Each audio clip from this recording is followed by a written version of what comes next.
Today I can start feeling how tired I am, because this morning I was doing breakfast again, and not only I was doing breakfast, it was quite busy. And the chef de partie, the guy managing the section during breakfast, is a 22 years old, and he's very skilled, he's very responsible for the age he has. But although he's the nicest guy, I never met anybody so nice in my hospitality experience in 7 years.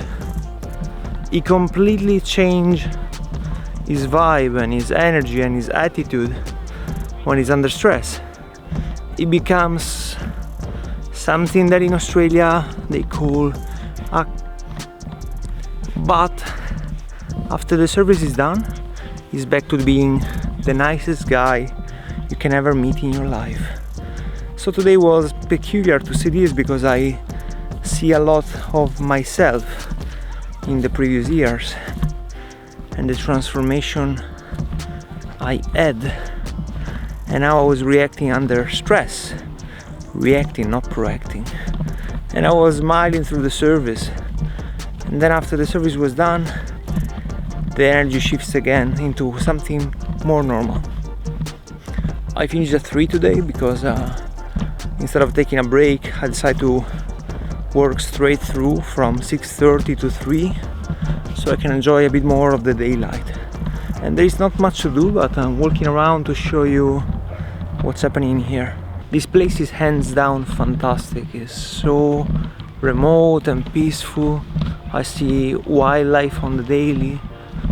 But the thing that is confusing me is that every day I walk around and I see cars and equipment and gear for $100,000 plus probably. I have a 4-wheel drive car, and I know how much it costs to have a plank, a tent, solar panels and so on. And people have all this gear to stay here. I don't understand. I would go in the wilderness. I understand that they have kids, but there are so many opportunities if you have stuff like this. I have nothing to take away from this place, but I would go to Exmouth or a bit in the wilderness, you know, camping in the middle of nowhere where the scary sky is fantastic. Well, also here, but there is too much background noise, you know. I just went to check if the clothing were ready, but they just washed and somebody else took the dryer, so I'm gonna go to the jetty again. Most of the life is about waiting, and the spaces in between are the opportunities. So when the opportunities present themselves, you better be ready, otherwise there's gonna be a long more waiting in between. In a way, this place reminds me of Lost or the old games of Zelda.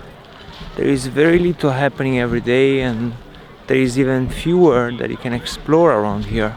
It's basically, I don't know, 1-2 k's, 1 mile of beach you can walk through. The camping ground is behind me. There is not much to see, and every day is the same pattern, where you walk on the beach and there is the boat coming every day, the dolphins coming every morning, the bar in front, the restaurants there. If I stay here for a few months or a few years, like the people that I met in the kitchen, I would get bored to death. But if you stay for a few weeks, it's fantastic, because it opens up a world to the things you see.